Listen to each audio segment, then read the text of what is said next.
देखिए, एनसीबी ने बहुत क्लियरली ये बताया है कि जो लोग एक साथ सबको वो लेकर गए थे, उनमें से जो लोग क्लीन थे, सबकी तलाशी ली गई, सबके मोबाइल्स की तलाशी ली गई। जो लोग क्लीन थे उनको छोड़ दिया गया, और जिनके पास कुछ मिला या जो लोगों के मैसेजेस में कुछ मिला, ऐसे लोगों को अरेस्ट किया गया।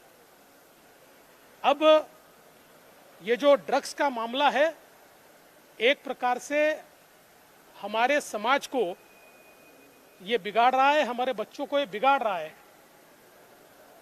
इसका राजनीतिकरण करना ये अपने आप में बहुत गलत है। वैसे तो जिन लोगों को छोड़ा गया उसमें एनसीपी के भी एक बड़े नेता के बेटे से जुड़ा हुआ व्यक्ति, उसको भी छोड़ा है, लेकिन हम इसलिए उनका नाम नहीं लेते कि वो क्लीन थे, तो उनका नाम लेकर हम उन्हें बदनाम क्यों करें। तो मुझे लगता है कि इस पर राजनीति नहीं होनी चाहिए।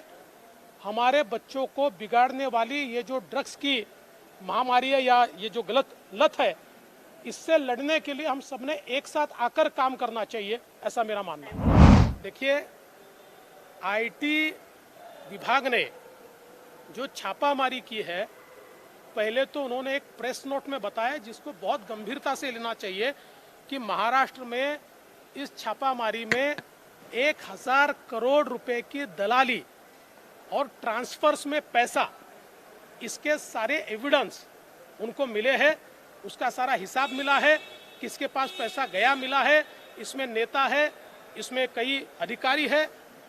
और इसलिए मैं ऐसा मानता हूं कि इसको राजनीतिक रूप देना ये बिल्कुल गलत है।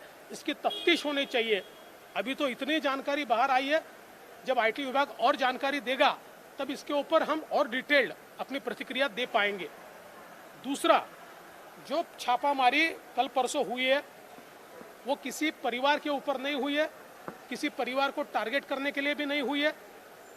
अगर हम देखें तो 5 शुगर मिल जिनको खरीदा गया था, और खरीदते समय उसकी प्रक्रिया में भी प्रॉब्लम्स है, इस प्रकार की कुछ कंप्लेंट्स थी, और उसके सोर्स ऑफ फंड्स की भी कंप्लेंट्स थी। तो उसके ऊपर आईटी विभाग ने तफ्तीश करके जब उनके ध्यान में आया कि सोर्स ऑफ फंड जो है ये एक प्रकार से काला धन है, ऐसा हो सकता है, ऐसी चीज़ें उनके ध्यान में आई, तब जाकर उन्होंने इस प्रकार से उसके ऊपर छापामारी की है। और इसलिए ये छापामारी उन शुगर फैक्ट्रीज के डायरेक्टर्स के ऊपर हुई है, किसी परिवार के ऊपर नहीं हुई।